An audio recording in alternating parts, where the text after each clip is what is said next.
A todos. Bem-vindos ao 7º live sobre o impacto do Covid na sociedade, no habitat. Hoje temos uma doutora, uma médica especializada em nutricionismo. Temos um antropólogo, o Dr. Filipe Vidal, e temos o arquiteto Maembe. Muito obrigado pela vossa ter aceito o convite.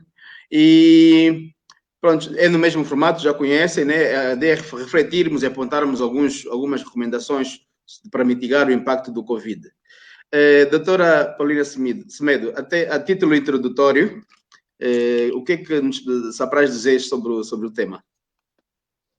Não, eu penso que a seleção do tema, falar do impacto da Covid no habitat, na vida das pessoas, especialmente na questão da nutrição e saúde, acho que faz todo sentido porque as pessoas ficam muito preocupadas, não só com a questão da saúde, que é preciso ter alguns cuidados, e felizmente que a população está, de certa forma, a acatar as orientações dadas pelo Ministério da Saúde, mas a questão por outro lado, a questão da segurança alimentar fica comprometida, porque sabe-se que segurança alimentar tem alguns pressupostos, digamos, que devem ser cumpridos para que as pessoas possam ter, então, isto assegurado e ter esse direito salvaguardado, porque é um direito. Os tais pressupostos são a disponibilidade de alimentos. A disponibilidade de alimentos é quando há alimento não só importado, mas também de produção nacional, que possa fazer com que as pessoas possam, então, comer. O outro pressuposto é o acesso. As pessoas têm que ter acesso físico, portanto, têm que ter acesso aos supermercados, às hortas, às quintas, aos mercados, quer formais, quer informais. E o acesso econômico. As pessoas têm que ter capacidade financeira para poder adquirir esse alimento que está disponível. E essa disponibilidade e essa acessibilidade tem que ser de forma ininterrupta. Os alimentos têm que obedecer alguns princípios de qualidade e também ir de encontro aos hábitos alimentares das pessoas, às necessidades nutricionais de cada um de nós, tendo em conta a sua idade, o que faz, o seu estado fisiológico. E isto tudo tem que se manter. Tem que se manter e as pessoas levarem uma vida saudável, levarem uma vida de qualidade, quer dentro ou fora da quarentena. Portanto, aí é que dizíamos que as pessoas estavam preocupadas porque estamos a notar que algumas famílias estão a ter esses direitos coartados, não estão a ter acesso a esses direitos, o direito à alimentação adequada, que também é uma premissa dos direitos humanos, e depois vem a questão, então, da nutrição em si. Mas primeiro é fazer com que as pessoas tenham comida e depois ver a questão da alimentação. Portanto, nesta primeira ronda, Ilídio, era o que nós tínhamos para dizer e vamos, então, ao longo dessa live, dessa sessão, esclarecer e dar mais informações sobre o assunto.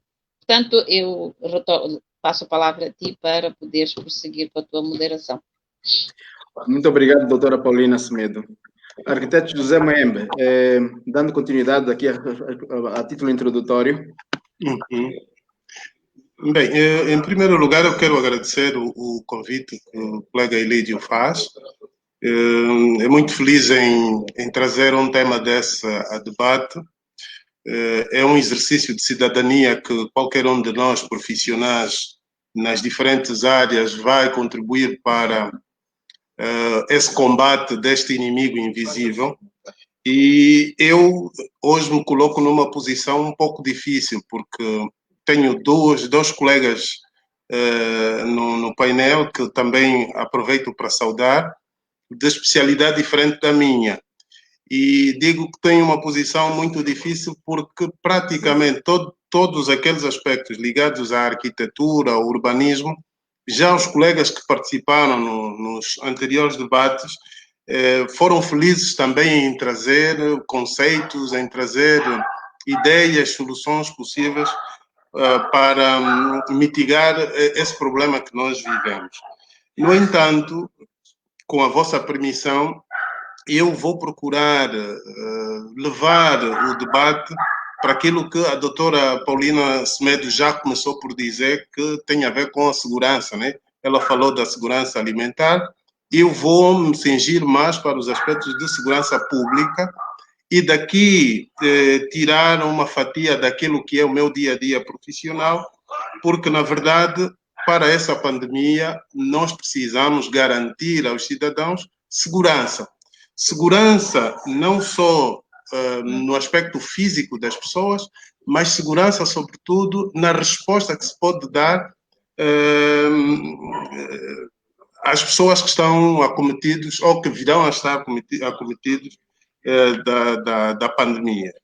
Nós vivemos uma realidade que nos obriga a pensar, de facto, se temos condições de segurança para podermos apoiar as pessoas. E isto é o que nós estamos a fazer no momento, desde as campanhas de sensibilização que levam ao conhecimento do risco que se vive dessa pandemia.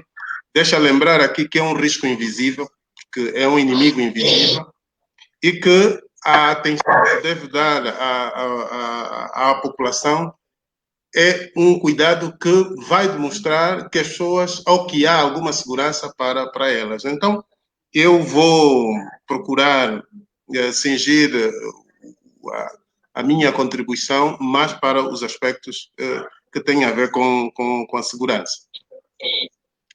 Aproveito também para devolver a palavra ao Elídio. Ok, arquiteto bem, obrigado. Dr. Felipe Vidal, a título introdutório, as primeiras palavras introdutórias, é só ligar o micro. Tem a palavra. Tem a palavra. Ok, muito obrigado por este convite e muito feliz de saber a doutora Paulina e o doutor Mayembe, porque têm feito muito e antes do Covid, nas suas observações, têm chamado a atenção sobre muitas questões ligadas não só à segurança, sobre o dimensionamento que se quer das chamadas novas cidades, no caso do arquiteto, e a segurança alimentar, porque, na verdade, nós somos aquilo que comemos. O ser humano só pode exercer aquilo de forma ligada à energia que ele consome. Sejam essas energias do foro físico, nós estamos a falar do alimento, não é? E aqui há que diferenciar comida e alimento, não é? E a forma como o ser humano vive, a forma como nós arquitetamos as nossas cidades, como nós arquitetamos as nossas casas, isso tem muito a ver com a visão de mundo, não é? E isso vai influenciar, sobretudo, todo o processo de vivência sociológico que o ser humano vai ter. Antropologicamente falando, nós, dentro da antropologia, e quero aqui lembrar que eu sou antropólogo por vocação, porque dou aulas de antropologia há muito tempo. Na verdade, a minha especialidade é história, não é? Eu sou formado em história, as formações que eu fiz em antropologia foram de outro foro e, sobretudo, por obrigação, a minha tarefa, a minha missão profissional, eu fui obrigado a dar esta cadeira durante muito tempo, especializei-me. Mas existe dentro da antropologia aquilo que nós chamamos de antropologia do alimento e a antropologia das cidades e também a antropologia da doença.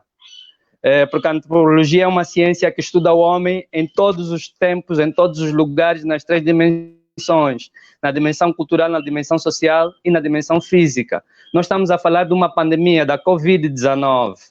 E sempre que nós falamos dessa Covid-19, nós falamos numa perspectiva ligada à Europa.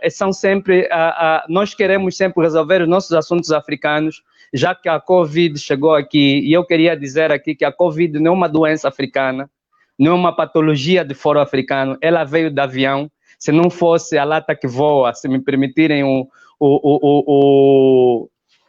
termo, o Covid se calhar não chegaria aqui, ou talvez por via marítima devido às trocas comerciais, mas ela não teve o seu início aqui. Ela foi trazida fruto das relações comerciais, não é? E das relações culturais que nós temos com outros povos. Mas nós temos que dar uma resposta tipicamente africana, ligada à nossa cultura. Eu pergunto, será que esta forma de nós resolvermos a doença não era vista em África?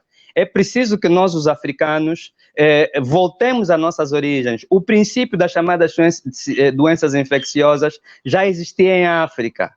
O isolamento dentro das casas já existia em África. Sobretudo, por exemplo, na questão de Angola, nós temos dentro das nossas divindades, antes do cristianismo cá entrar, nós temos uma divindade que é Nsumbu, para nós é Nsumbu ou Insumbu, não é? Que é a divindade das doenças infecciosas, que aparecia com algumas doenças para regular alguns comportamentos sociais, porque dentro da antropologia da doença, nós sabemos que existe uma sintomatologia da doença que é a sintomatologia social também, porque a doença obriga a nós termos um determinado comportamento social. E a doutora está ali, talvez para ajudar-me nesse aspecto. Sempre que nós vamos a um médico, o médico diz onde é que você vive, como você vive, o que é que você come, só depois é que nos pergunta o que é que você pensa, não é? Então, nós tínhamos um princípio das doenças infecciosas em Angola e no resto da África. Por exemplo, na Nigéria, essa divindade é Omolu, não é? Que traz a doença infecciosa com febre, com gripe, e que nos obriga a nos isolarmos. Aqui mesmo, no Império do Congo, as pessoas gostam muito de chamar grupos étnico-linguísticos, gostam muito do redutório, de reduzir as nações africanas à etnicidade, mas eram estados políticos. E essa doença, essa gripe, que é periódica, e nós vamos ver que essa doença, essas gripes são periódicas na Europa, em África também era assim, mas temos que ver a doença de acordo com o espaço geográfico, determinismo geográfico. Nós chamávamos essa doença de matamba. No antigo Império do Congo havia essa doença, tratava-se essa doença. Então, são essas questões que eu gostaria de trazer para o debate, e só depois é que das questões históricas, das questões culturais, porque eu penso que é assim que nós vamos resolver o problema, voltando para o nosso fórum mais profundo, e nós vamos tocar logo na tônica da alimentação, que é a tônica da doutora Semedo, porque nós nos alimentamos muito do porto, praticamente nós nos alimentamos daquilo que nós produzimos aqui, e a forma como nós vivemos, arquitetonicamente falando, nós vivemos em casas muito apertadas, em casas que nos deslocam do nosso sentido africano. Não é possível que um africano que viva num apartamento T2, ele consiga se desvencilhar como pessoa, como mundo, não é? Como um ser espiritual, ser cultural e ser social propriamente dito. Então, as minhas palavras de introdução são essas. Muito bem, deu para bem. Então, a doutora Paulina Semedo, pegando nas palavras do doutor Arthur Vidal, sobre se calhar convinha explicar, antes de coisa, o que é alimento, o que é comida, se calhar, né, doutora? Não, realmente ali, o nosso colega de painel tem razão quando diz que há alimento e há comida. Ora bem, nós seres humanos comemos porque sentimos fome. E quando temos fome, comemos comida. A comida. E essa comida tem a ver com a origem de cada um, com com nossos hábitos, não só alimentares, mas culturais principalmente, todos os outros aspectos que estão ligados aí, o nosso antropólogo também focou a questão da demografia, e por isso é que nós médicos, quando temos um paciente à nossa frente, tentamos indagar tudo, não só os dados do indivíduo que está à nossa frente, mas todo o meio que o rodeia. Então temos a comida, comemos. Mas esta comida pode ou não ser um alimento. por exemplo, há coisas que não são alimentos, é que as pessoas comem. Vamos dar o exemplo de uma mulher grávida. Sabe-se que as grávidas gostam de comer barro, não é? Às vezes têm aqueles tiques e comem barro, comem outras coisas, mas comem. Acham que é comida, mas isso não é alimento. Portanto, o alimento é tudo aquilo que nós comemos e que tem no seu interior, que vai dar algum aporte em termos de nutrientes e que vai trazer algum benefício ao nosso organismo. Portanto, tudo que nós comemos, em princípio, deve ser um alimento que tenha não só o poder de nos fornecer as calorias, as energias de que nós precisamos, mas, sobretudo, os nutrientes. Portanto, é aí que nós separamos comida de alimento. Em princípio, todo o alimento devia ser comida, mas isso não acontece, ok? E depois vamos para aquilo que é uma discussão também, que é a alimentação. O que é alimentação? A alimentação é todo o processo que se verifica desde que esse alimento entre pela nossa boca e depois vá sofrendo uma série de reações, uma série de processos para que esse alimento possa ser absorvido. O organismo, então, beneficiar-se desses nutrientes que no nosso organismo vão se dividir e vão ficar em partículas muito pequeninas, e cada um desses elementos vai a nível das nossas células, que é através da corrente sanguínea e que vai entrar depois para poderem desempenhar o seu papel. Há bocado falámos da questão dos hábitos. Sabemos que a história dos alimentos, quando falamos da antropologia, estamos a falar da história dos alimentos. Cada alimento tem a sua história. Vamos, por exemplo, pegar a carne. A carne tem a sua história. Os homens primitivos caçavam, não tinham fogo, comiam a carne crua. Se calhar, nessa altura, eles não beneficiavam de todos os nutrientes que a carne tinha, que a carne possuía, porque a carne, para poder liberar e esses nutrientes serem melhor absorvidos, tinha que ser cozida. Então, depois, com a invenção do fogo, o homem foi evoluindo, a história foi evoluindo, as várias civilizações foram acontecendo e nós fomos tendo outros alimentos, até que hoje estamos numa era em que os alimentos são processados. Ora, esta deve ser a pior era, porque nós pegamos no melaço da cana, e nós transformamos em açúcar refinado. Portanto, este açúcar refinado, e falando da urbanização, e vocês arquitetos também estão aí para dar o vosso comentário, a urbanização tem um papel ou uma influência bastante preponderante quando nós falamos de segurança alimentar. Portanto, a segurança alimentar, se calhar, pode ser melhor garantida no campo, se formos a ver, assim, analisar sem ver outros aspectos, mas se nós tivermos um alimento e precisarmos de o conservar, se calhar aquele indivíduo está no campo, apesar de ter o alimento fresco, poderá não ter capacidades para conservar esse alimento no frigorífico, ou na arca, ou sei lá, por congelação, porque não tem eletricidade. Se calhar viver na cidade tem esse benefício de nós termos a eletricidade para guardarmos os nossos alimentos, para conservarmos os nossos alimentos, mas há sempre prós e contras. Portanto, a história dos alimentos é melhor, é bom que seja conhecida para que as pessoas possam tirar o melhor benefício das comidas que nós temos no dia a dia, mas a par disto tudo, temos aquilo que são os hábitos e costumes. Os hábitos e costumes, as tradições, os tabus e todas as outras crenças que podem influenciar de forma negativa ou positiva a nossa segurança alimentar e o nosso estado nutricional. Doutora, redirecionando para a questão do impacto do Covid, e onde vivemos, onde grande parte da população angolana vive no e do comércio informal, e onde muitos desses produtos alimentares são vendidos nos mercados informais, muitos deles com condições sanitárias muito mais. Houve alguns que foram remodelados e coisas, mas ainda temos essa realidade.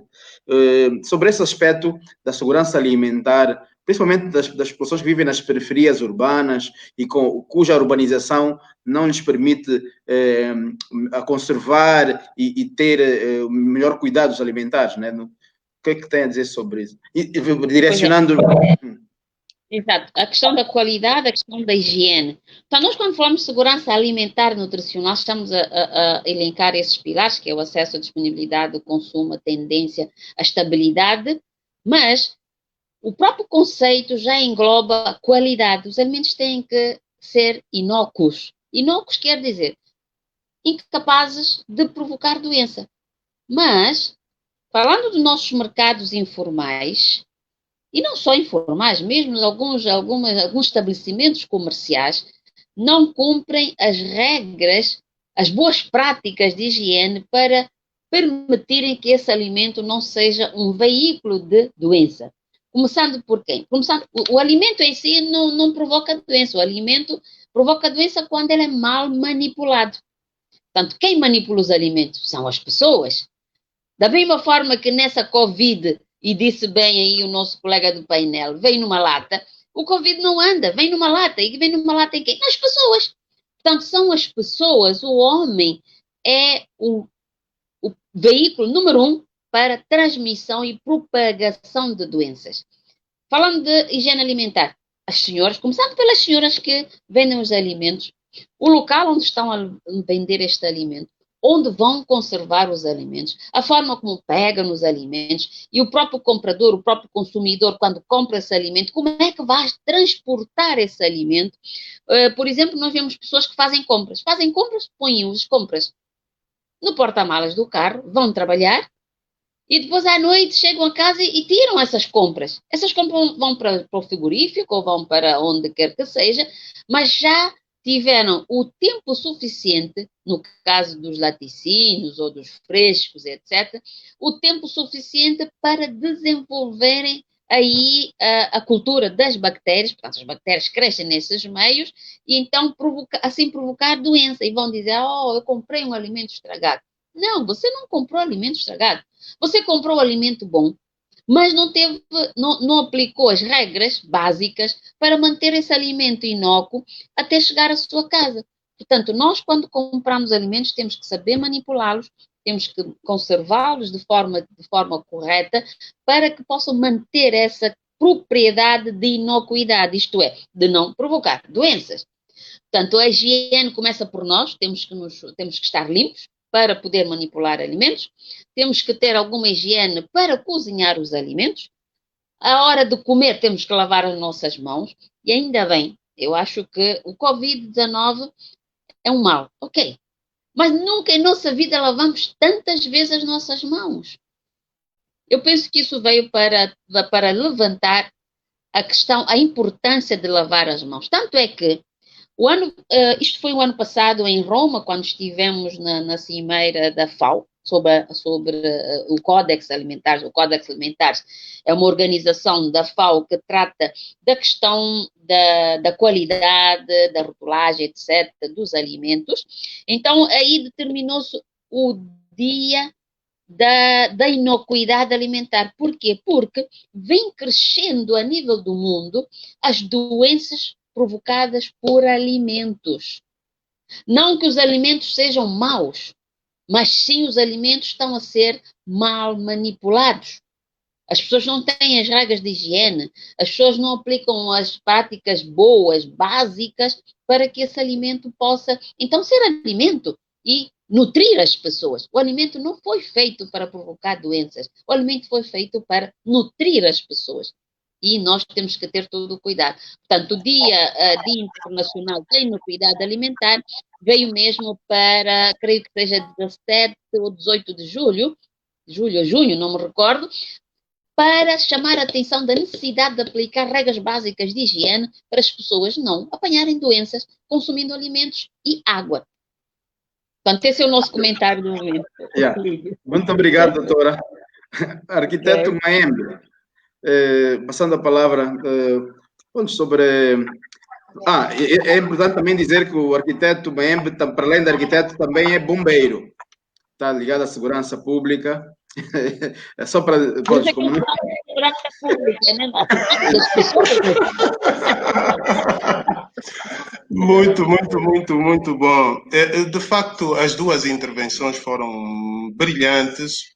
Temos que admitir aqui que aprende-se muito ouvindo os dois colegas.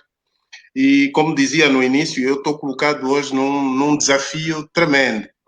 Mas deixa eu dizer que as duas intervenções levam-nos a olhar para o espaço onde está inserido os alimentos, aonde compramos, sobretudo, aonde armazenamos, para dizer que temos que repensar. Boa parte da nossa alimentação é adquirida no mercado informal.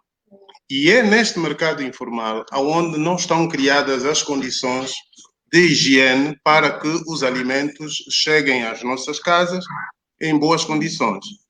Eu devo dizer que nós temos que repensar, fruto do Covid, temos que repensar qual é a nova concepção que a arquitetura vai trazer para solucionar esses problemas. Nós temos que pensar que toda a nossa intervenção tem que primar por um aspecto que é o aspecto de prevenção. Porque o aspecto de prevenção vai fazer com que os problemas que nós temos, e hoje estamos a falar da Covid, mas amanhã poderemos falar da malária, poderemos falar do sarampo, como já falamos da cólera, já falamos da febre amarela, elas estão seriamente inseridas na sociedade. Aqui, a razão de dizer que temos que pensar a cidade de forma diferente. Nós convivemos com ratos, convivemos com baratas, e deixa aqui dizer que não pensemos que isso é só no Museque. Vai para a Baixa de Luanda, boa parte dos edifícios da Baixa de Luanda têm esses problemas que eu estou aqui a apontar. De maneiras que temos que repensar a solução para esses problemas. Isso tudo passa pela prevenção. Daí que, para o Museque, temos que ter a coragem de rasgar o Museque. Rasgar em que aspecto? Abrir o Museque, levar infraestrutura, sobretudo vias, para permitir que a cidade, que o Museque possa respirar. Nós temos que olhar o Museque, temos que olhar o nosso lugar de vida, o nosso habitat, como sendo um ser vivo. E como um ser vivo, ele precisa também de respirar. E isso nós, atualmente, não temos. Aliado a isso, com todas as ausências que nós conhecemos, a falta de água, a falta de energia elétrica e todos esses males vão fazer com que não haja segurança alimentar e outros tipos de segurança que podemos falar adiante. Daí nós pensarmos, enquanto arquiteto, que temos que pensar numa cidade a curta distância. O que é isso, uma cidade a curta distância? Uma cidade ou um assentamento em que nós colocamos todos os serviços que necessitamos próximo, de forma que eu não preciso fazer 30 e tal quilômetros para ir comprar alimentos no 30. Depois, como tenho que ir para o trabalho, como disse bem a doutora Paulina, eu levo esses alimentos no porta-bagagens que quando eu regressar para a minha casa praticamente estão estragados. Então temos que pensar numa cidade de curta distância, onde os serviços estão próximos, e uma cidade ou equipamentos que tenham condições para armazenar, para conservar esses produtos. Deixa aqui dizer que tudo isso passa pela prevenção. E a prevenção é aquele aspecto que, enquanto arquitetos, nós vamos levar no aspecto físico da estrutura que vamos erguer, desde a qualidade do projeto que nós vamos colocar à disposição de quem vai construir, assim como também como se vai construir. Nós hoje temos realidades em que o nosso habitat não tem ventilação quase que nenhuma. Para além de não ter ventilação, está exposto a quase todo tipo de intempéries e, sobretudo, bastante umidade. Nós temos bairros em que os charcos passam bem próximo das casas dali nascem os ratos, as baratas e todos os outros verbos, de maneiras que a nossa intenção, o nosso pensamento pós-Covid é pensarmos numa nova arquitetura, numa nova intervenção, onde o fator segurança começa na estrutura que nós vamos erguer. Porque não pensemos o fator segurança como sendo apenas um elemento ali a fazer vigilância, não. A vigilância começa mesmo na própria estrutura. Ou seja, eu tenho que ter uma estrutura que ofereça condições de não existir a criação, por exemplo, de mofo, não é? Há cozinhas que não ventilam, por exemplo. Há casas que a própria cozinha não ventila. As gorduras acumulam-se nas paredes, né? E a partir dali surgem, sobretudo, as doenças respiratórias. Então, nós temos que pensar seriamente nisso. E eu acho que, para a Covid, nós podemos dizer que a intervenção que se está a fazer é positiva, porque se nós pensarmos naquilo que é o ciclo de gestão de desastre, e é este o foco que nós devemos trabalhar no sentido de reduzir o surgimento de desastre.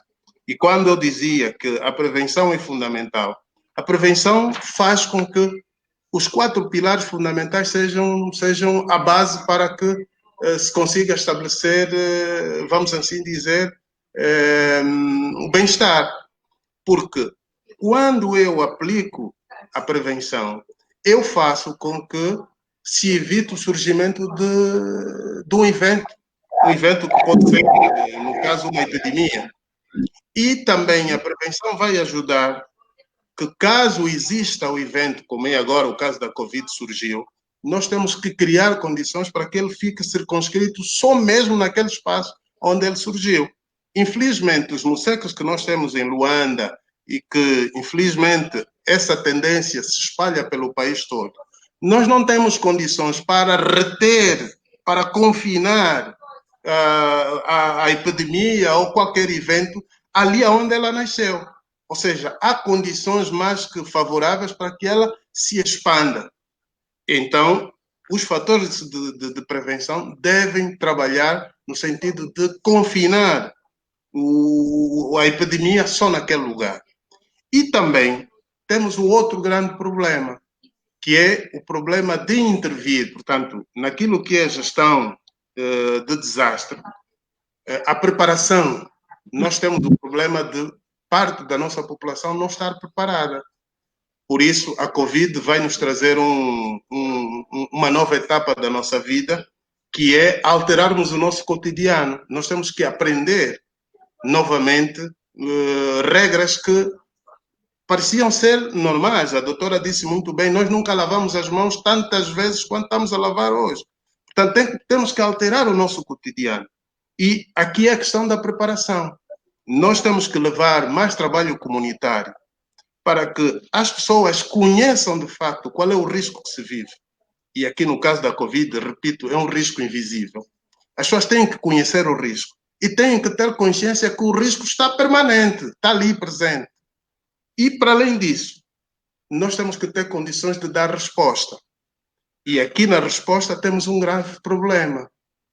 É possível dar resposta nos centros urbanos, mas na periferia nós temos muita dificuldade, porque não se consegue penetrar pelo Luanda profunda, não é? E isso não acontece só em Luanda. A arquiteta Jamila, quando esteve no painel, falou, e muito bem, que nas encostas do Lubito não há acesso possível. Então, como é que nós vamos dar resposta rápida? Como é que nós vamos levar o socorro para esses lugares se não há intervenção? Daí o pensamento de que temos que abrir os moceques. Temos que rasgar o moceque. Temos que levar oxigênio no moceque. E levar oxigênio no moceque é levar essas infraestruturas que depois vão permitir todo tipo de intervenção. E isto, se for bem feito, então vamos levar aquilo que a arquiteta Mingas falou, que é a resiliência das cidades.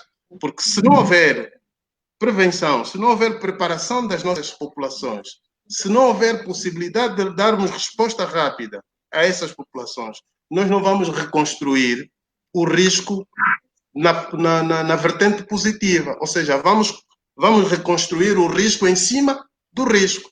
E aí é o que acontece todos os anos, temos malária.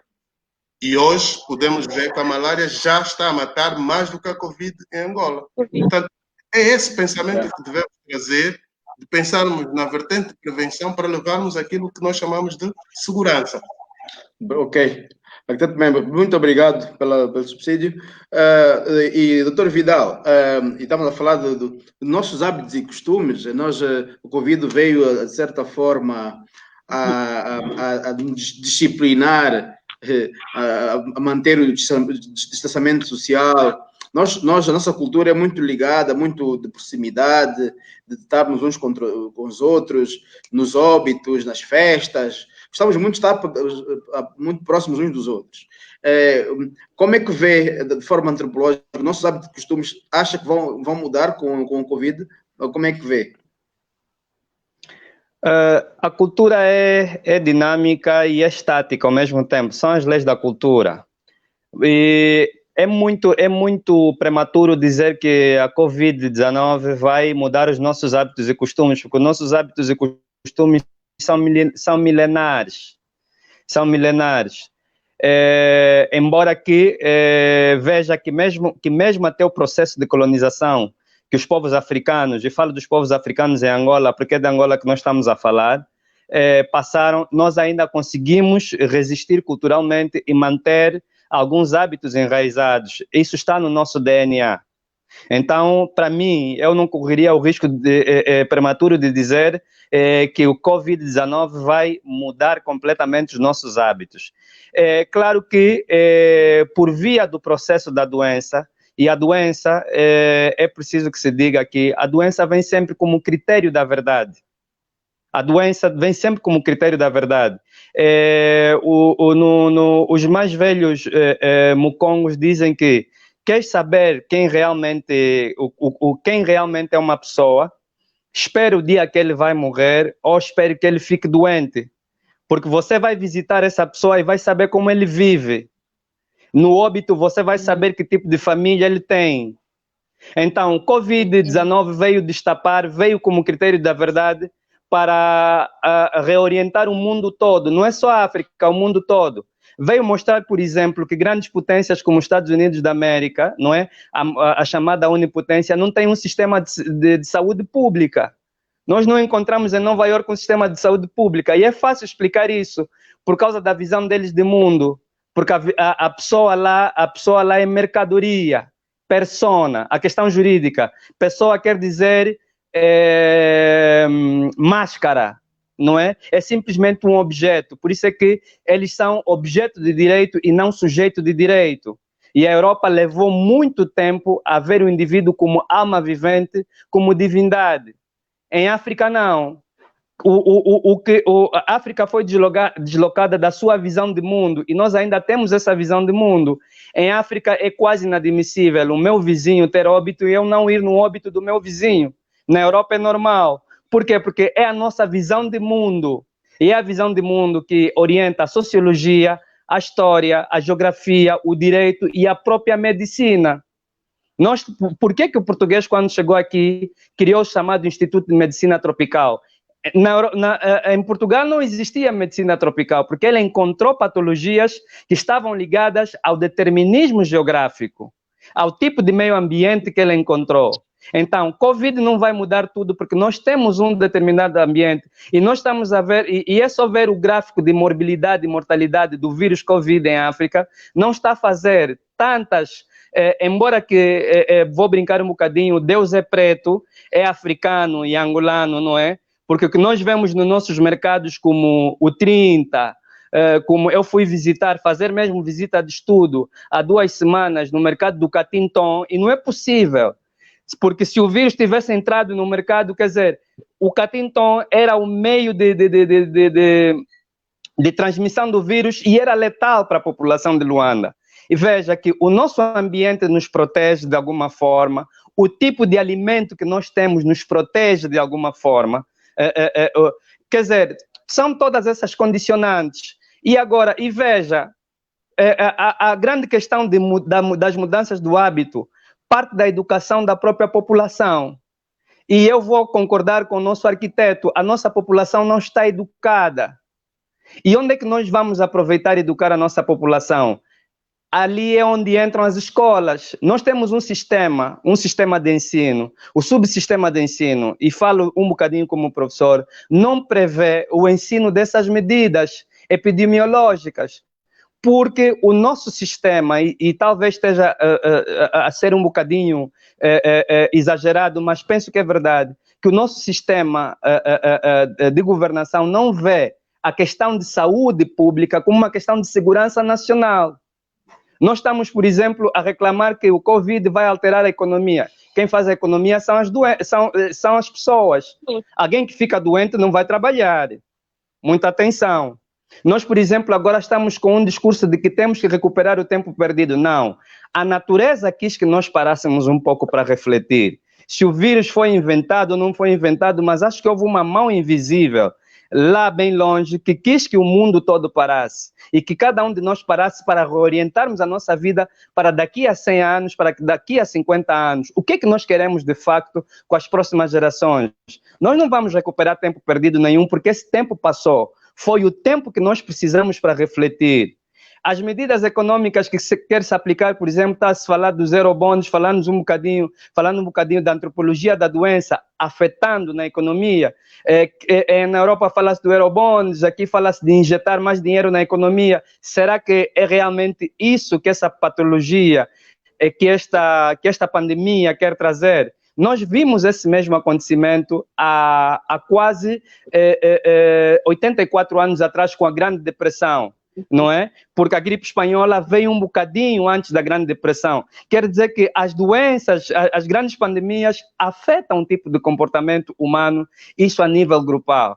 Então, claro que deve haver algumas mudanças de comportamento, mas não todas, porque o calor humano é necessário. Essa solidariedade africana que nós temos é necessária para manter a nossa coesão enquanto povo, enquanto famílias, mas é preciso, dentro do critério da verdade, para que a doença, não é? Porque, por exemplo, no Antigo Egito fala-se muito do conceito de Ma'at, o conceito de harmonia social.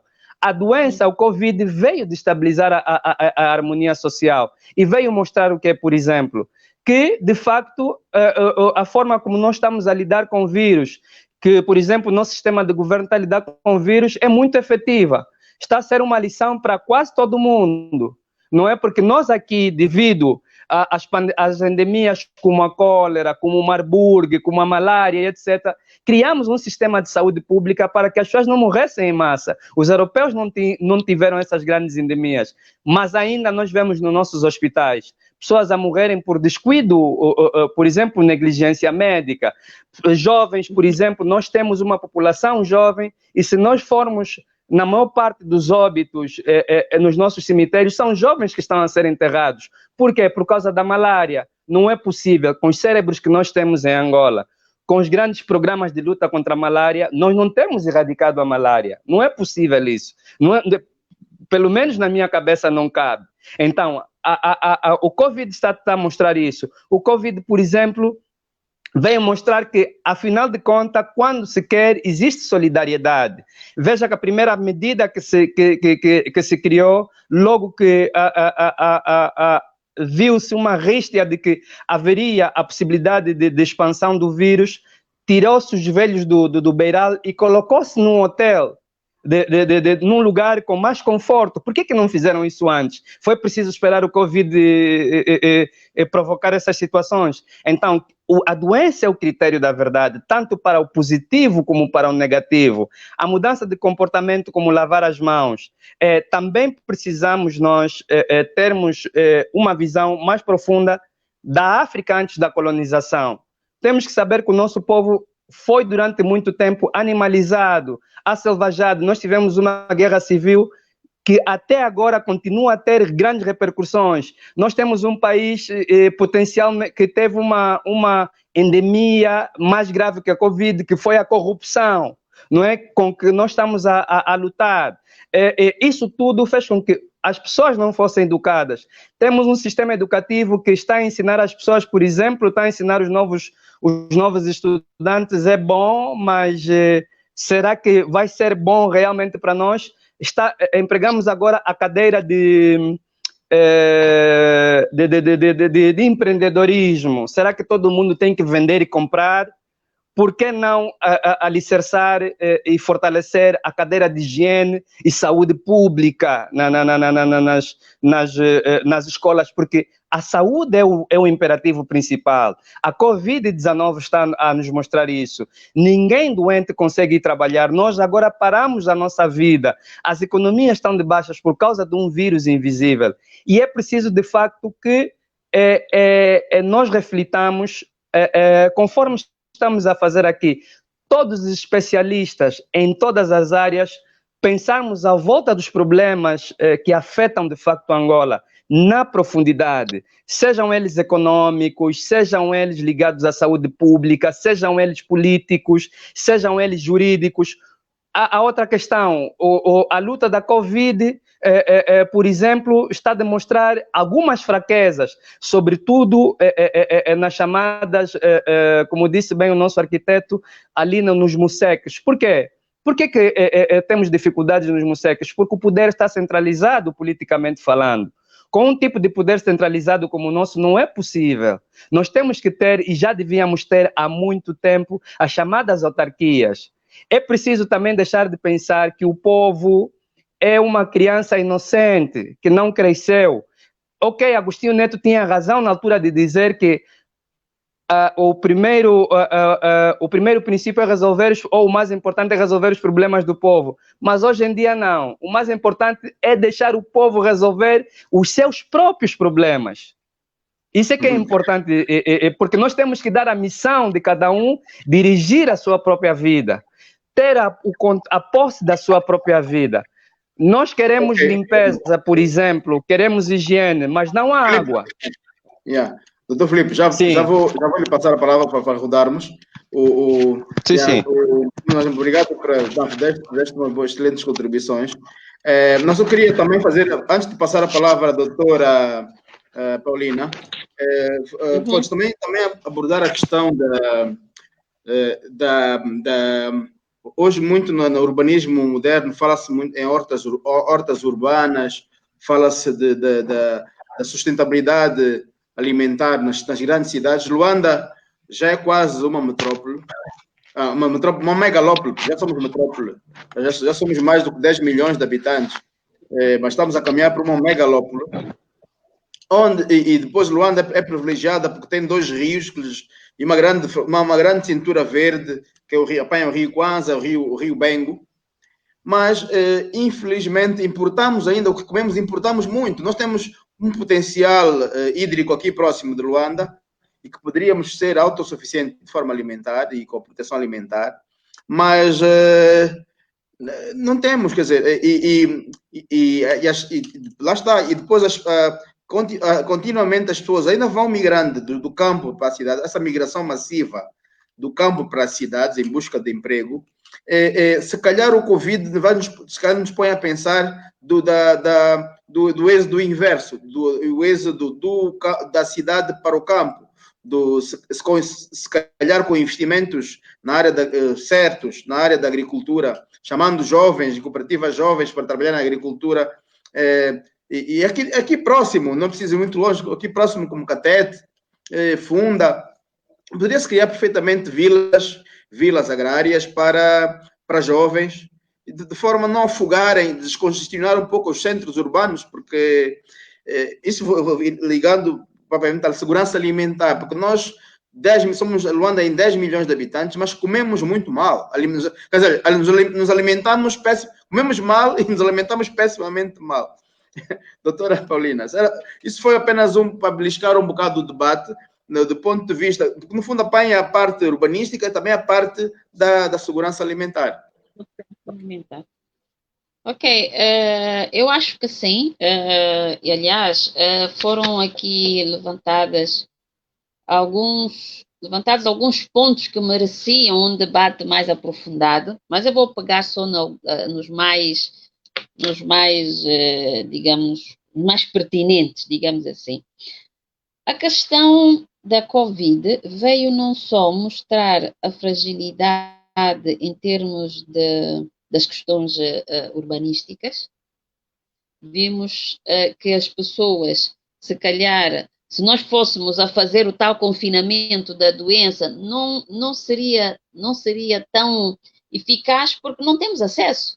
Não há acesso aos sítios. Mas, no campo da saúde, essa Covid veio mostrar que nós temos grandes fragilidades, ou melhor, insuficiências na assistência médica e medicamentosa às populações. Isso por quê? Porque nós, começando, o Sistema Nacional de Saúde inclui também os médicos. Nós temos quantos médicos para a população que temos? Em 2014, 2015, nós tínhamos cerca de um médico, mais ou menos um médico para 5.000 habitantes ou 5.000 cidadãos. E nós estamos num país em que as pessoas têm as doenças endémicas. Agora estamos a ver que está-se a morrer mais de paludismo do que de Covid. Está-se a morrer ainda de AVC. As crianças estão a morrer por doenças diarreicas agudas. As pessoas estão a morrer porque não têm insulina para controlar a sua diabetes. As pessoas estão a morrer porque não estão a ir aos centros de hemodiálise fazer as suas sessões de diálise. Então, as pessoas estão a ter déficit dos serviços que eram habituais, eram frequentes, à custa da Covid. Portanto, hoje que estamos em 2020, pelo menos em 2019, os dados a que tivemos acesso, esse número de pessoas para cada médico reduziu. Quer dizer que nós agora temos um médico para cerca de 4.400 habitantes. É humanamente impossível atender às necessidades das pessoas, das populações, nos vários sistemas de saúde. Portanto, nós temos que ver também que as nossas unidades sanitárias periféricas, que deveriam funcionar de forma correta, com os medicamentos, com os técnicos não só médicos, mas também outro pessoal, enfermeiros, pessoal de diagnósticos, etc., de todos os exames. Portanto, estamos a ver que se estas unidades sanitárias funcionassem como deve ser, se calhar nós não teríamos tantas pessoas, por exemplo, no Maria Pia. E quando nós falamos do rácio médico-população, estamos a falar do médico que tem que atender mais de 4.000 pessoas, mas também estão lá os familiares dos médicos, dos doentes. Por quê? Porque o doente que está no internato, se calhar pode não beneficiar de um tratamento de qualidade, de um cuidado de qualidade por déficit de pessoal de apoio nas unidades. Portanto, por isso é que nós tivemos que mandar vir os cubanos.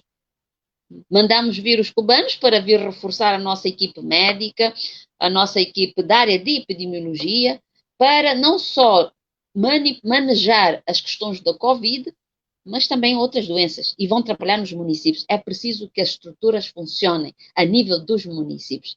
Eu não gostava nunca de puxar esse debate para o campo político, mas se calhar os municípios têm que ter uma melhor autonomia, têm que ter capacidade financeira, têm que ter capacidade de decisão, têm que ter os seus próprios recursos, tanto em termos financeiros como também de recursos humanos e também de equipamentos. Alguém falou aqui de equipamentos que têm que existir, equipamentos a nível do comércio, equipamentos a nível da indústria, equipamentos a nível da assistência médica, equipamentos para as pessoas poderem ter acesso a esses equipamentos e serem então assistidos e terem lá os seus alimentos, comprarem as coisas. Portanto, isso tudo, se calhar, depois desta Covid, vamos analisar o que é que nós aprendemos, o que é que a Covid veio destapar. Então, já vimos que, afinal, não temos uma economia robusta. Afinal, não temos o pessoal médico ou o pessoal de saúde à altura, em número, e em qualidade também, porque nós vimos agora que há falta de médicos intensivistas.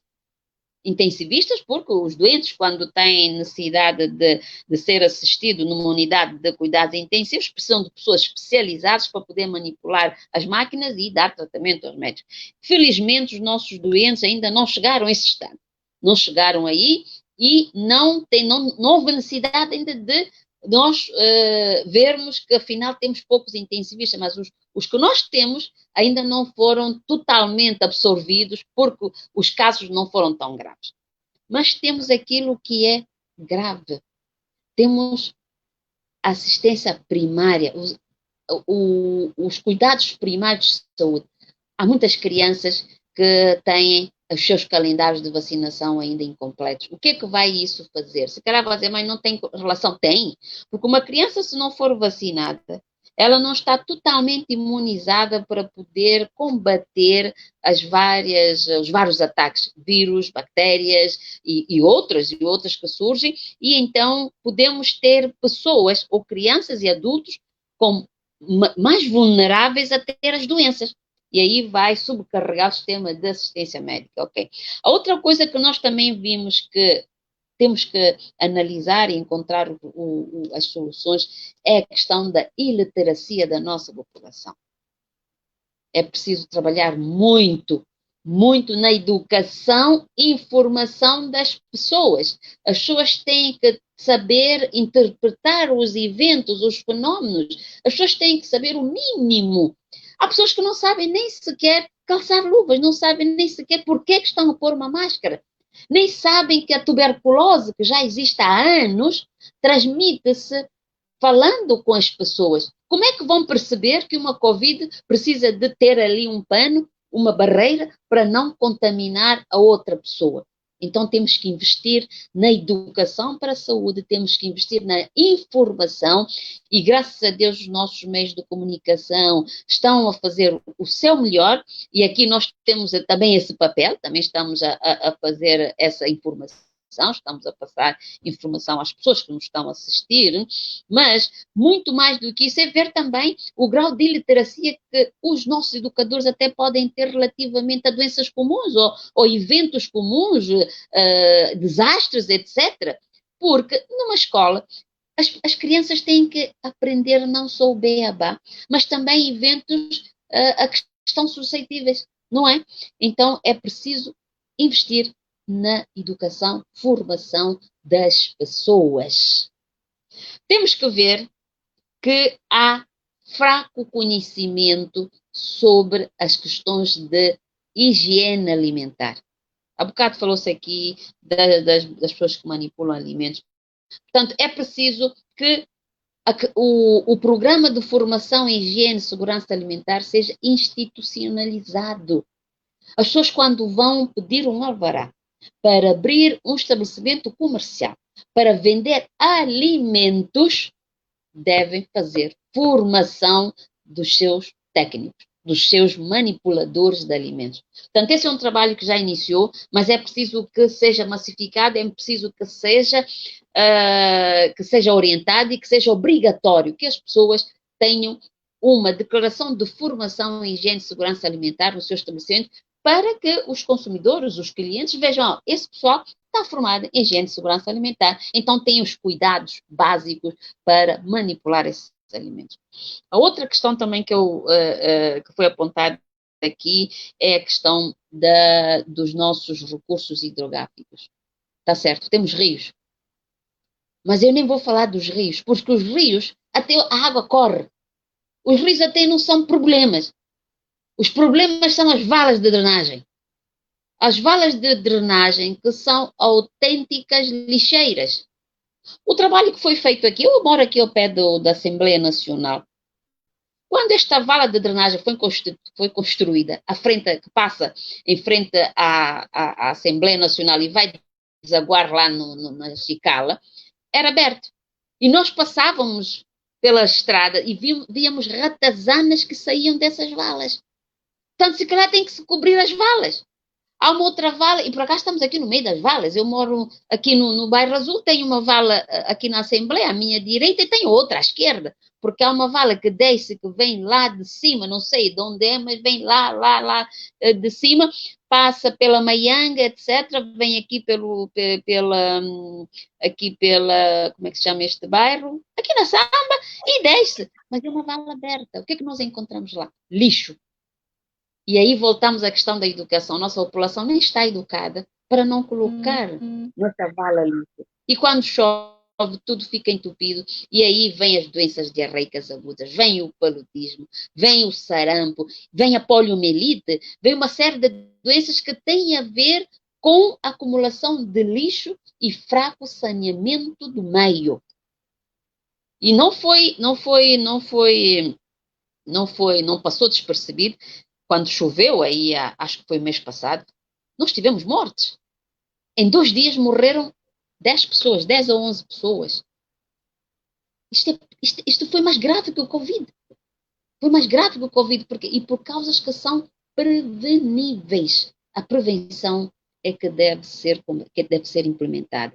Porque estas pessoas morreram agora, vocês, os arquitetos, é que têm que ver. Por que é que morreram? As casas desabaram, moravam nas valas, nos canais da água, etc. Então, todos nós temos o nosso espaço onde podemos dar o nosso contributo, onde podemos aplicar o nosso saber, mas se calhar é preciso que as nossas opiniões sejam ouvidas. Ok, exatamente. Eu paro por aqui para não monopolizar. Ok. O arquiteto Membe, há uma pergunta. Crisóstomo. Sim, que ele sabia, como está ligado à proteção civil, que medidas concretas de organização de espaço e de resposta à situação de emergência e gestão de riscos podem ser tomadas no espaço urbano e nos equipamentos sociais, tendo em conta o distanciamento físico que se requer.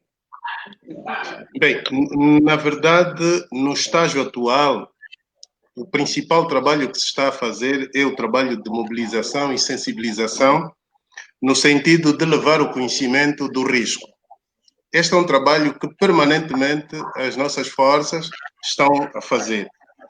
Ligado a isso, nós estamos a fazer também trabalho de descontaminação. Descontaminação em veículos, descontaminação nas ambulâncias que levam os cidadãos que testaram positivo, descontaminação do espaço hospitalar, descontaminação de hotéis. Portanto, estamos a fazer esse trabalho. Mas, mais do que esse trabalho, nós temos que bater seriamente na prevenção. Como eu volto a dizer, a prevenção é a chave. A doutora falou de aspectos muito importantes, que todos eles vão cair no aspecto de prevenção. E a prevenção começa logo com a formação das pessoas. As pessoas não estão formadas. Há muita ausência de formação. E essa ausência de formação faz com que a manipulação dos alimentos, no caso que falamos, a manipulação, inclusive, dos doentes, se faça de forma errada. Daí que nós temos constantemente trabalhado no sentido, e aqui deixa fazer um parênteses, a doutora também tocou nesse aspecto, a municipalização dos serviços será uma saída positiva para os problemas que nós enfrentamos. Mas aí, se as vontades políticas, de facto, trabalharem nesse sentido. Ou seja, existe levantamento dos principais riscos que existem nos municípios. Portanto, nós intervimos quer a nível do município, quer a nível da comuna, do distrito, do bairro e, inclusive, da zona. Portanto, vamos até o concreto. Daí que existem levantamentos sobre inundações. O caso das mortes que aconteceram agora com a chuva tem a ver um pouco com as construções ao longo das valas de drenagem e canais de escoamento das águas. Temos levantamentos sobre cheias, ravinas, colapsos estruturais. A nível de Luanda existem muitos edifícios com problemas de colapsos estruturais, descargas atmosféricas que matam tanta gente, e muita gente não sabe disso. Né? No sul de Angola, morre muita gente de descargas atmosféricas. Temos a questão da seca, que é muito conhecido, e temos a questão das epidemias. Ou seja, esses levantamentos não podem ficar simplesmente no papel. Elas têm que ser levadas para a mesa, não é? Discutidas, e aqui a discussão chama-se sempre há participação comunitária, porque a comunidade é ela que vive os problemas, é ela que encara os problemas, então tem que ser a primeira a tomar conhecimento dos problemas e a saber, inclusive, como intervir. Daí que, na primeira abordagem que fizemos, né, falávamos da necessidade da mobilização e sensibilização para que as pessoas conheçam o risco. E ao conhecer o risco, elas vão conhecer as etapas que surgem os eventos e também vão criar condições para a interação e ajuda, porque a comunidade é a primeira a intervir. Porque quando aparecem os órgãos de defesa e segurança, quando aparecem os médicos, quando aparece toda a gente para acudir, já a comunidade alguma coisa fez. Daí que nós temos que trabalhar seriamente com a comunidade. Nós não podemos continuar a gizar políticas em que a comunidade está de fora. Não, a comunidade tem que ser a primeira a ser ouvida. A comunidade deve dar o seu ponto de vista. Eles conhecem os eventos melhores que nós. Por exemplo, as cheias. Nós fomos visitar a zona de Caxicane e a população nos explica como é que eles observam que no ano seguinte haverá cheias. Portanto, são fenômenos que podem ser prevenidos com muita antecedência, desde que se façam trabalhos sérios. E esses trabalhos existem. Esses trabalhos existem. Eu volto a tocar no aspecto fundamental da arquitetura e do ordenamento do território, que é importante nós pensarmos na cidade de curta distância. A cidade de curta distância facilita a mobilidade, facilita a interação e, sobretudo, um aspecto que nós hoje não temos nos nossos bairros, não temos espaço público. Até para fazer um trabalho de mobilização, de sensibilização, é extremamente difícil. Entrar para os becos não é fácil. E quando se fala de segurança, nós estamos a falar de segurança em todos os aspectos. Há agentes nossos, há ativistas que, quando vão intervir no bairro, nas comunidades para fazer trabalho de sensibilização, são inclusive agredidos. Ou seja, não há segurança. Então, se nós levarmos infraestrutura, e sobretudo infraestruturas viárias, aqui nós tivemos um grande contributo do engenheiro Venâncio, nós não precisamos de ter tudo asfaltado. Podemos buscar outras soluções. Se nós tivermos as vias, pelo menos de acesso aos bairros, um trabalho de sensibilização, um trabalho de levar o conhecimento, e aqui a doutora falou e muito bem, a literacia para as nossas populações é importante. Nós vamos minimizar muitos eventos. Muitos eventos podem ser prevenidos e minimizados. Aqui eu chamo a atenção, e a doutora pode nos ajudar, é uma pena que o antropólogo não está ali, a questão de por que a nossa população continua a vender os produtos expostos no chão. A história diz que Luanda teve o grande mercado do chamavo, não é? Mas aquele momento histórico não é o momento histórico atual. Nós vamos para os mercados e a pessoa que está a atender aqui, a colega ao lado, está a fazer necessidades. Portanto, isto que eu estou a dizer aqui não é coisa do outro mundo, é coisa da nossa realidade. No entanto, a nossa alimentação é toda vendida no chão. Fazem-se mercados, e eu participei, pelo menos, num município onde eu intervi, onde eu trabalhei. Nós criamos o mercado, mas a população não vende na bancada, insiste em vender no chão. E é no chão onde circulam todos os vermes, é no chão onde circulam todas as pragas, é no chão onde está tudo. Façam um exercício. Comprem açúcar no mercado, façam leite de manhã ou de tarde, qualquer que seja o momento, e açucara o leite com açúcar comprado no mercado. Vai ver a separação da poeira e do açúcar, como se tivesse colocado o cacau no leite. Portanto, isso diz tudo. Então, disse muito bem o nosso antropólogo, as doenças vêm por aquilo que nós comemos. parte dos problemas de diarreias, parte de problemas ligados à cólera, à sarna, tem tudo a ver com a higiene. Então, se nós criarmos cidades de curta distância, nós vamos fazer que o dimensionamento desses equipamentos não precisam ser tão grandes.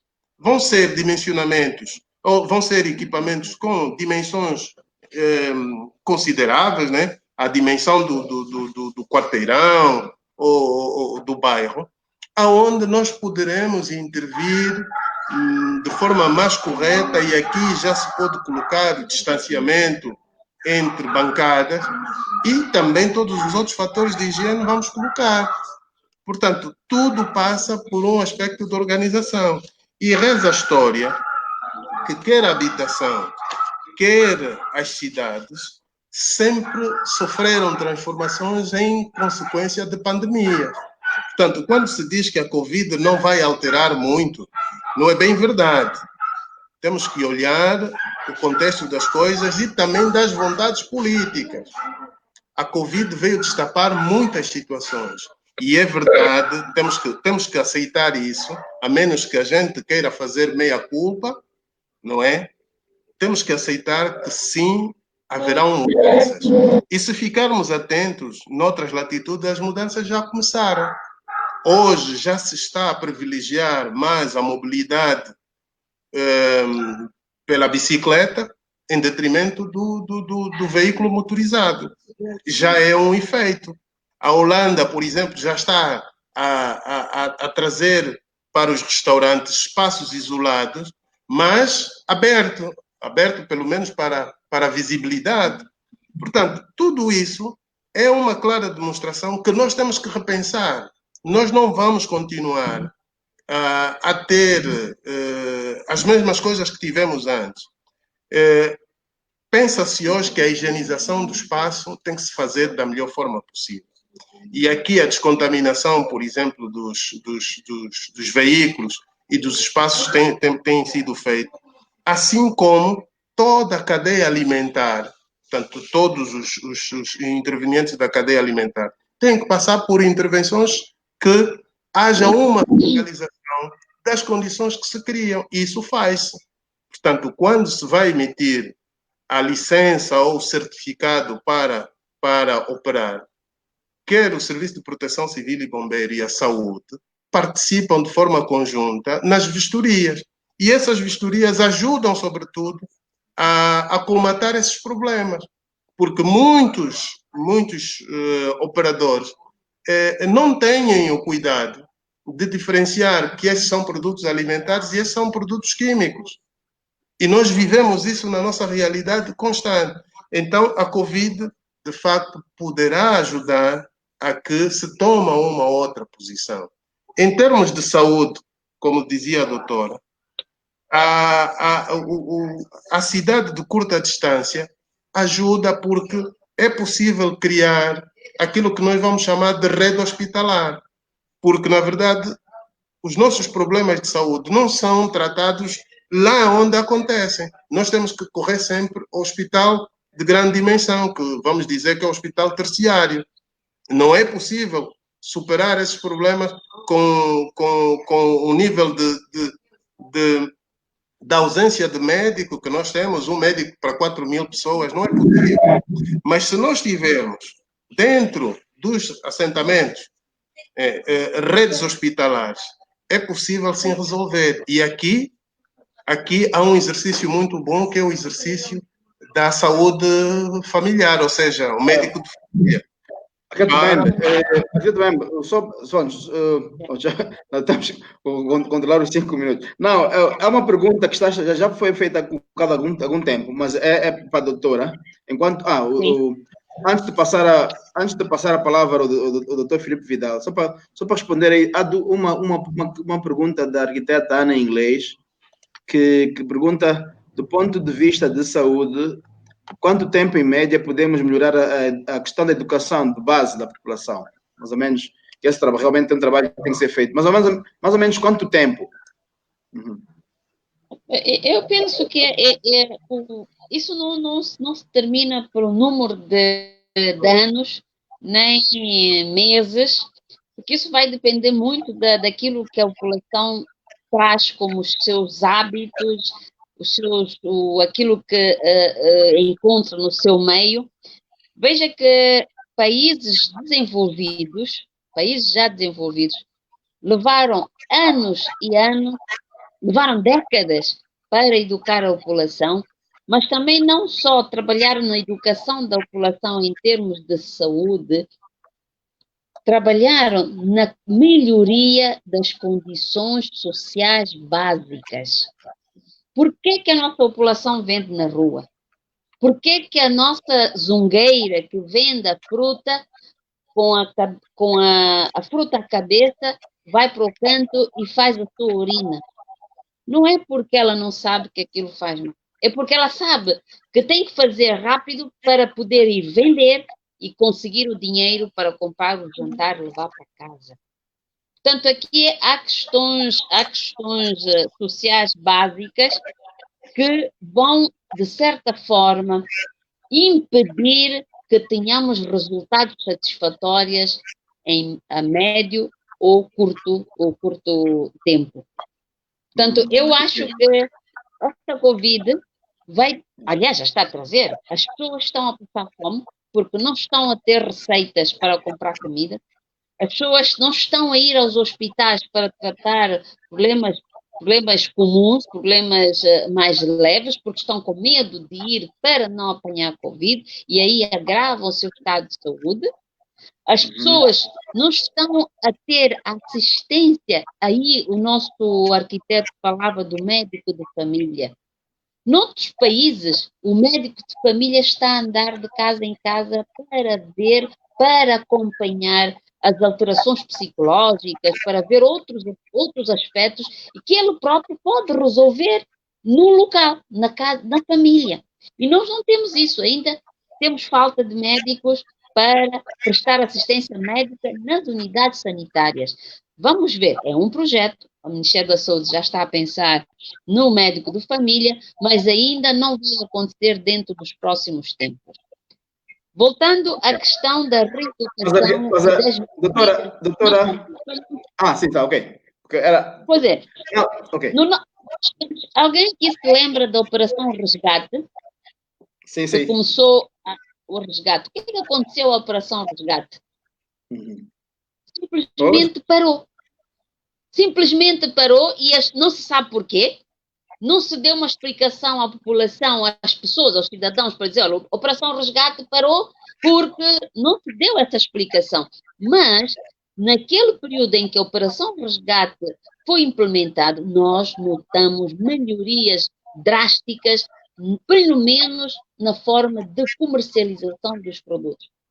Já não tínhamos tantos vendedores nas estradas, nas ruas, não tínhamos mercados formados de forma desordenada, quer dizer, nós tínhamos comerciantes que estavam a cumprir com todas as regras para exercício daquela atividade comercial, mas simplesmente parou.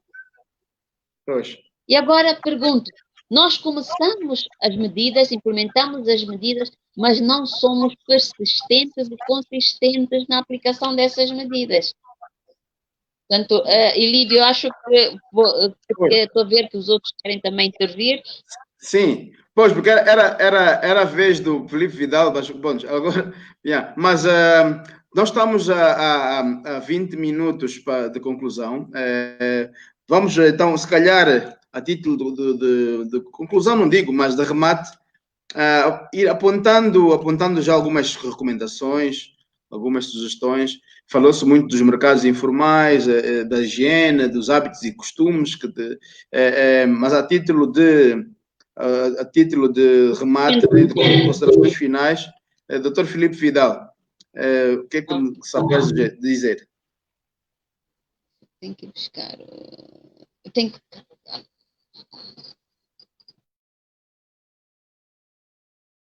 Filipe Vidal, está com o microfone desligado? Já liguei. Ok. Estava assim. Eu tive de sair porque o telefone sobrecarregou a bateria e tive que trocar a bateria. Ouvem-me? Escutam-me aí? Perfeitamente. Oh, muito bem. Pois, conforme dizia, tínhamos muitas questões para tratar ainda, não é? Mas o tempo não é suficiente, mas destapamos, ou seja, abrimos algumas vias para que o debate continue. Em guisa de recomendações e do remate final, penso que o Covid veio como uma motivação para fazer-nos pensar a todos, não é? Refletirmos profundamente aquilo que nós queremos construir, sobre aquilo que queremos construir enquanto nação, sobretudo para o futuro, começando do presente. Enquanto professor de antropologia, investigador na antropologia e também enquanto historiador, nós devemos tirar as lições mais profundas da nossa própria história. Nós não vamos tratar essas situações que se acometem em África por via da visão exógena. Nós temos que ter uma visão muito endógena dos nossos problemas. Trouxemos aqui 3 observações importantes: um antropólogo, uma médica e um arquiteto. Os arquitetos pensam o mundo. Um arquiteto, quando faz uma casa, por isso é que nós, em História das Artes, ensinamos arquitetura como uma das disciplinas das artes visuais, porque o arquiteto é mais do que um construtor. O arquiteto pensa. Nós devíamos pensar hoje como é que nós arquitetamos o nosso pensamento enquanto nação, enquanto Estado, enquanto continente. O seguinte, nós, na questão de medicina, nós estamos preocupados com a cólera, com as diarreias e etc. Isso é muito importante. Mas a psique do angolano, como é que está? Não é? Será que está-se a fazer um resgate profundo sobre a psique e o espírito do angolano? Nós temos doenças no foro da alma, no foro da mente, que precisam ser exorcizadas. Nós precisamos tirar lições históricas sobre os outros países. Os chamados tigres asiáticos não evoluíram com o plano Marshall. A África tem que parar de pedir dinheiro. Nós temos que parar de... É bom, fomos buscar os cubanos, mas temos que parar com isso. Os cubanos não vão pensar Lumba-Languimbo profundamente. Os cubanos não vão pensar, por exemplo, o Andulo profundamente. Isso tem que ser o angolano a fazê-lo. Já é tempo de nós começarmos a ver as questões nesse sentido. A questão, a doutora Semedo tem razão, não devíamos trazer a questão política aqui, mas é importante porque o político ainda é que decide. E se o político é que decide, é preciso que o político pense que nós devemos pensar Angola como um todo. Mas é preciso nós voltarmos à nossa história, à nossa cultura. Todos esses mecanismos de defesa do Covid existem na cultura africana. Eu podia aqui provar como. O africano lá por exemplo, lá no chamado Quimbo, no interior, não tem hábito de saudar com as mãos. Ele saúda de longe, ele bate palmas, ele se inclina. O africano lá no Quimbo, ele depois de vida lavra, lava-se. O africano lá no Quimbo não tem, por exemplo, em questões arquitetônicas. Por que, por exemplo, nós não encontramos a casa de banho dentro das casas lá no Quimbo? Justamente para evitar a contaminação. Nossos antepassados viram muito longe. Agora, nós fomos animalizados. Nós precisamos voltar à cultura. Essa cultura existe. Como diz Teofilo Benga, não tenhamos medo. Nós temos medo de ser angolanos. Nós, por exemplo, veja, é uma questão que eu poderia trazer aqui, que é um bocado polêmica. Veja a questão do Covid Organics. E se a questão do Covid Organics for verdadeira, é a antropologia da medicina, é a medicina tradicional. A nossa ministra respondeu bem quando foi perguntada a questão da medicina tradicional. Ok, não está legislado. Tem razão. Defendeu-se muito bem. Mas eu vou dizer o seguinte. A questão jurídica, a vida é o primeiro bem. E se ninguém me pede autorização para morrer, por que eu tenho que pedir autorização para viver? A lei só é lei quando estiver sobrepujada no social e no moral. São essas questões que nós devemos ter. E se o Covid Organics for verdade, se aquele indivíduo que disse que tem a forma de curar poder curar realmente essa doença. Porque nós sabemos que o homem é filho da natureza. A antropologia ensina isso. Não é a natureza que é filha do homem. Se o nosso universo foi projetado por uma consciência inteligente e o universo já mostrou isso, a própria ciência hoje está a chegar a essa questão. O ser humano foi o último ser a chegar no planeta, até cientificamente se vê isso. Quer dizer que se nós encontramos a resposta da manutenção da nossa energia no oxigênio, porque é o oxigênio que alimenta o nosso sistema motor, não é? Que alimenta a nossa... o sistema nervoso central, é o oxigênio. Você não vive sem oxigênio. Nós chamávamos isso axé, não é? Na Nigéria. Aqui em Angola nós chamávamos nguzo. Quer dizer que nós tínhamos esses princípios. Hoje eles chamam energia vital. Nós sabíamos disso. Se você encontra a resposta no alimento, por que nessas questões não encontrarias resposta na própria natureza? É essa a questão da reflexão que eu trago profundamente. Eu termino por aqui. E pensarmos, sobretudo, segurança nacional. Estão a morrer muitos jovens, estão a morrer muitas crianças, estamos a perder muitas mulheres no parto. Em África, culturalmente falando, uma criança falecer, uma mulher morrer no parto é maldição contra os nossos ancestrais. Temos que levar isso nas nossas escolas de medicina. Temos que levar a cultura na economia, na medicina, como o chinês faz, como o asiático faz. Termino por aqui. Obrigado, doutor Fidal. É antropólogo, filósofo, mas é muito bom, muito prazeroso ouvi-lo. É muito bom mesmo. Doutora Paulina Semedo, para rematar, eu tenho aqui algumas notas que gostava de passar. O nosso conselho, enquanto técnico, enquanto pessoas que ainda pensamos que temos algum contributo a dar, eu penso que temos que melhorar a qualidade do Sistema Nacional de Saúde. Isso para reduzir as mortes maternas e infantis, para poder controlar melhor as endemias, que nós temos e muitas, não vou esmiuçá-las porque são muitas, para poder controlar o saneamento básico, para poder garantir que as crianças sejam vacinadas de forma adequada. E o Sistema Nacional de Saúde engloba uma série de requisitos, uma série de intervenientes, uma série de coisas. Organizar os mercados, fazer com que quem vai exercer a atividade comercial respeite as regras básicas. Estamos a falar de comercialização de alimentos, mas também há outros utensílios e outras coisas que são comercializadas e que podem, de forma direta ou indireta, influenciar a saúde das pessoas. Formação e educação da população. Mas para garantir a segurança alimentar e a higiene, nós temos que fazer com que os operadores econômicos, os manipuladores de alimentos, conheçam as regras básicas para evitar que os alimentos sejam portadores de bactérias ou de toxinas ou de outros agentes capazes de provocar doença. Temos que garantir emprego às pessoas, emprego digno. Temos que garantir que as pessoas tenham uma fonte de receita, que as famílias possam, no final do mês, contar com uma receita que lhe possa permitir ter aquilo que são, ou prover as suas necessidades básicas e, principalmente, alimentação, educação e saúde. Temos que fortalecer a economia.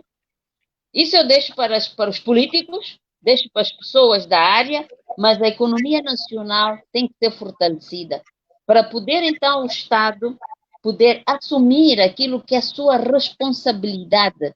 Garantir que aquelas pessoas pobres, aqueles velhos, aquelas crianças de rua, os órfãos, tenham o mínimo para sobreviver. Garantir a segurança alimentar e nutricional. Volto a frisar, a disponibilidade de alimentos e água, o acesso a esses alimentos e água. Estamos a pedir às pessoas para lavar as mãos com água e sabão. Será que essas pessoas têm água disponível? Será que as pessoas têm acesso à água para lavar as mãos? Há famílias que vivem sem água. Então, como é que nós vamos, se essa família já está a enfrentar o problema da sarna, o problema da diarreia, o problema que tem a ver com falta de higiene, não vai gastar dinheiro para comprar água para lavar as mãos. Então, se esta Covid vier para contaminar as pessoas, vai mesmo contaminar. E queria aqui dizer mais uma coisa. Nós, os técnicos, devemos ser chamados, nós, os técnicos, devemos levantar a nossa voz para podermos ajudar. Só assim podemos estar a exercer o nosso papel de cidadania. Cada um de nós tem uma opinião a emitir, então vamos fazê-lo. Portanto, eu acho que para fechar como nota final, são esses aspectos que eu gostava de deixar aqui, claro. Muito obrigado, doutora Paulina. Vamos só dar, enquanto o arquiteto Maembe volta a ligar, a acionar o vídeo, eu gostaria de passar muito rapidamente um trabalho feito em São Paulo, que é a adaptação de autocarros para postos médicos, assistência sanitária móvel. Sim, pois, não sei se aí conseguem ver. Pois já conseguem ver, sim. Pois, e são autocarros que são adaptados para postos de assistência, sim, para minimizar o impacto do Covid e cobrir também os raios, porque, dada a insuficiência do sistema de saúde lá no Brasil. Então foram adaptados projetos, ainda é projeto, de adaptar autocarros para pequenos postos de saúde. E são... Ok.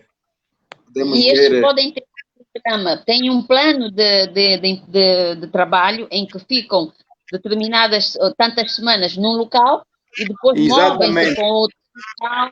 Exatamente. Isso pode acontecer não só para assistência médica e medicamentosa, mas também para outros serviços. A população precisa de outros serviços, serviços de registro de nascimento, por exemplo, serviços de documentos básicos, bilhete de identidade, etc., carta de condução. Portanto, esta é uma proposta que pode ser analisada e que, nesta fase, poderia servir para a Covid. Mas tem que se pensar também nos técnicos que têm que trabalhar aí. Não só médicos, mas também enfermeiros, pessoal básico, etc. Ok. E sobretudo, há uma questão importante. É importante nós pensarmos a saúde nessa perspectiva, de levarmos, por exemplo, estes meios, esses autocarros, mas é preciso dar o controle da saúde das pessoas às próprias pessoas. Nós temos que ensinar as pessoas a fortalecer o seu sistema imunitário. Se nós tivéssemos aqui uma hecatombe por via da Covid, como é que nós fortaleceríamos a nossa população? A nossa população tem que aprender a controlar o seu corpo. Nós devemos ensinar as crianças a dominarem o seu corpo desde pequenos. Por exemplo, para além de professor de antropologia, eu também sou professor instrutor de yoga. O sistema yoga, por exemplo, ajuda as crianças a conhecerem o seu corpo. Nós sabemos técnicas respiratórias, técnicas alimentares e que são milenares. E veja que eu não pratico yoga indiano, pratico yoga africano, porque o yoga surgiu de África. Sim, são questões de história muito profundas. E o nosso grande problema é nós não estudarmos história. Mas calma, a Índia... Se você não tem A Índia tem quase 6 mil anos de civilização, embora a África também, né? E nós temos, no último ciclo de civilização africana, nós temos 35 mil anos de civilização.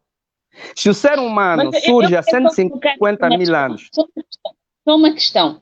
Ok, quando fala de a praticar ou ensinar as pessoas a conhecer o seu corpo, nós temos que ter formadores. Nós temos que ter formadores. É exatamente aí, doutora. É exatamente aí. O nosso... Deixa-me só terminar. Sim. Nós tivemos, se o Estado tivesse que institucionalizar esses serviços, teria que ter esses mesmos serviços gratuitos. O que nós estamos a assistir agora, o que nós assistimos, e nós sabemos que há professores de yoga, há grupos que praticam yoga e praticam outras formas de conhecimento e empoderamento do próprio pessoal, etc. Ser humano. pessoas são pessoas que têm isto como um negócio privado e as pessoas têm que pagar. Doutora, são essas pessoas, é exatamente aí aonde eu toco. São essas mesmas pessoas que precisam ter receitas, primeiro para garantir o básico, alimentação, educação e doutora, saúde. As pessoas nós só têm vamos... dinheiro, a maioria não tem dinheiro para empregar nesses outros serviços, porque precisam doutora, ainda Exato. Como é que qual seria a solução? Qual seria a solução para que nas escolas públicas... Pode falar. A solução é nós voltarmos... A nossa solução é nós voltarmos à cultura. Vou lhe dar um exemplo. Eu fiz um projeto, o Yoga na Escola e com a Escola, para escolas privadas. Cobrei por aulas muito barato. Sabe o que as mães das crianças dizem? Yoga é feitiço. A questão cultural. Quando nós estamos a falar do Antigo Egito, o nosso arquiteto ficou pasmo, não é? Porque eu lhe falei que o Egito é mais antigo que a Índia. Quem foi levar, por exemplo, o yoga na Índia foram os dravidianos, negros, porque existe uma Índia negra e uma Índia branca. A escultura que marca o início da civilização, ou o último ciclo de civilização, o Zep-Tepi, que é Erumaquete, que eles chamam de esfinge, não tem 2 milhões de anos, como eles dizem. Cheikh Anta Diop provou, por método carbono 14, que essa escultura tem 15 mil anos, tem 25 mil anos antes de Jesus Cristo, meu Deus. Está alinhada com paralelo 32. Nós fizemos história. Não temos que agora o grande problema é que não se ensina, doutora, veja, não se ensina a história, não se ensina a cultura, e eu digo isso como pedagogo, porque eu sou professor de História da Arte. Não se ensina a cultura, não se ensina nossas línguas. Veja, por exemplo, um exemplo prático, caricato. Nós acabamos de comemorar 7 dias da língua portuguesa, mas não conseguimos comemorar 7 dias da língua umbundo, 7 dias da língua quimbundo. Que tipo de cultura você quer? Como é que nós vamos empoderar o nosso povo sem cultura? Como é que ele vai conhecer o seu corpo? Então, é um projeto... Então, eu vou já terminar. São todas essas questões que nós temos que levar como objetivo estratégico. Nós temos que empoderar estrategicamente o nosso povo.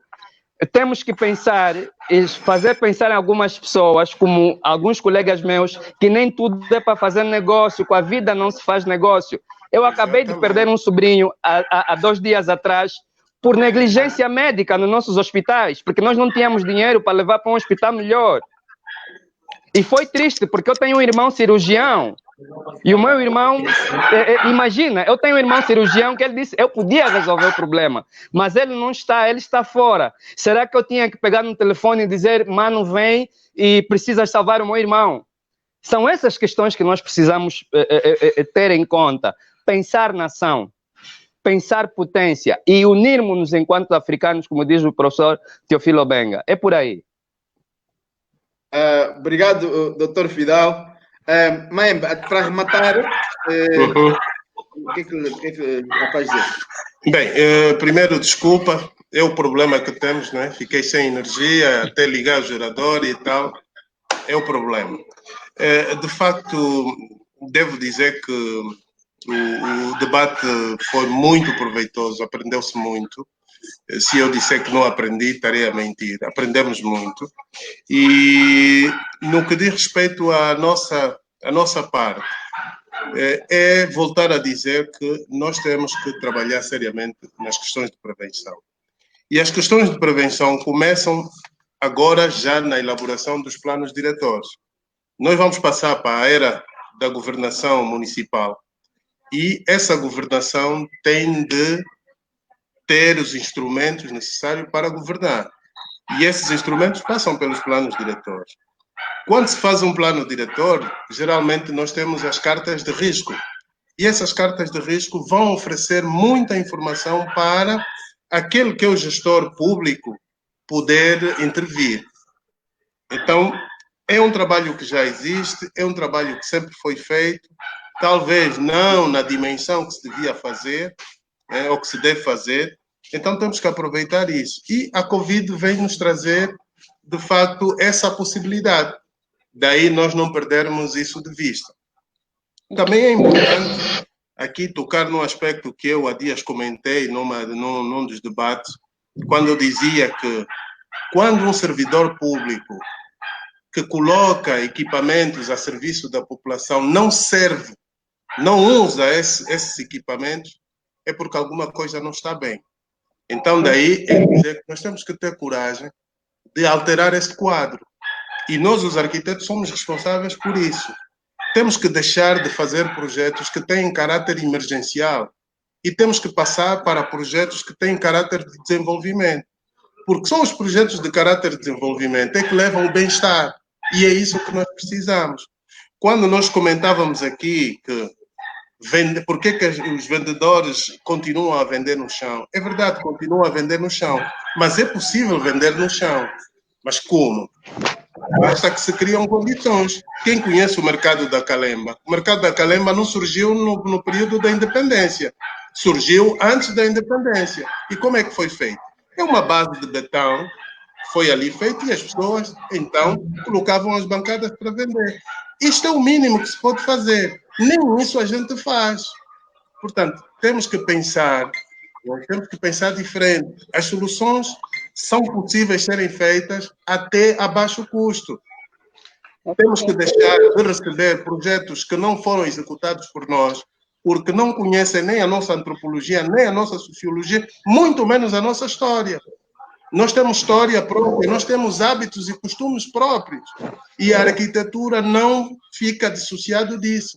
Portanto, se nós continuarmos a aceitar que nos coloquem aqui projetos que não foram pensados, muito menos participados por qualquer um de nós vamos continuar a ter os mesmos problemas.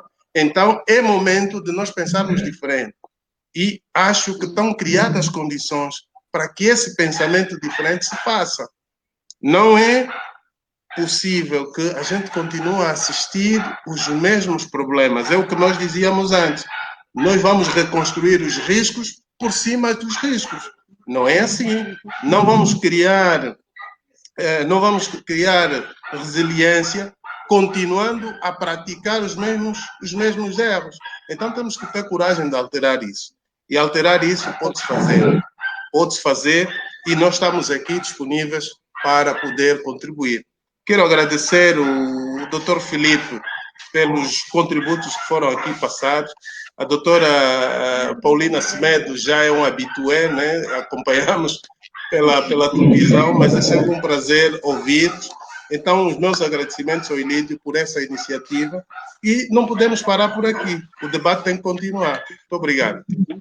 Ok, obrigado obrigado eu, doutora Paulina, foi mesmo muito construtivo.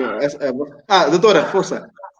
Não, eu queria partilhar aqui um resultado de um projeto que nós iniciamos enquanto estávamos no Instituto Nacional de Defesa do Consumidor e que tem a ver com as boas práticas de higiene. Nós implementamos em 2014 o Programa Nacional de Formação em Higiene e Segurança Alimentar.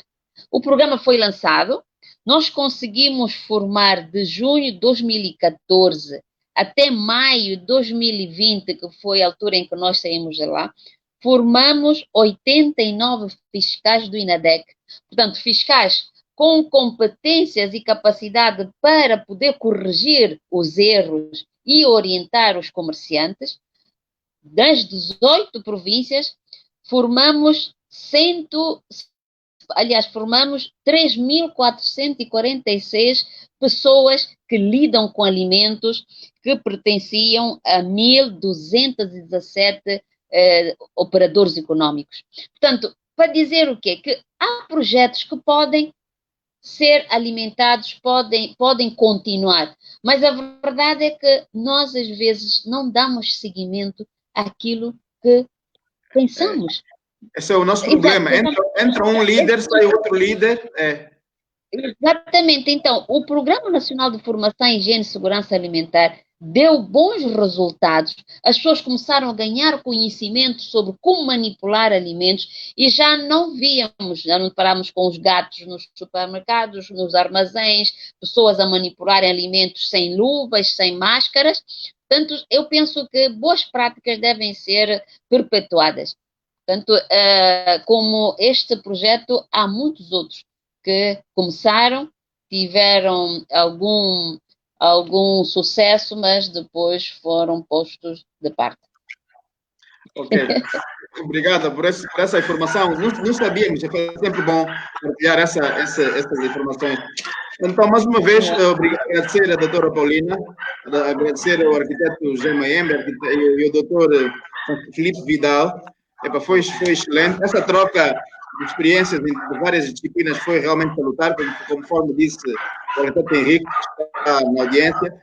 Então, também para dizer que essa quinta-feira teremos dois monstros de arquitetura, duas cotas de monstros de arquitetura, que é o arquiteto Trofo Real e o arquiteto Chico Zé, com barba branca e rija, vão falar da sua experiência e também das recomendações para este cenário que estamos a vivenciar agora. Mais uma vez, obrigado. Então, até quinta-feira. Nós é que agradecemos, Ilídio. E força. Ok. Obrigado. Doutora, estamos juntos. Estamos juntos. Okay. Obrigada. Obrigado. Tchau.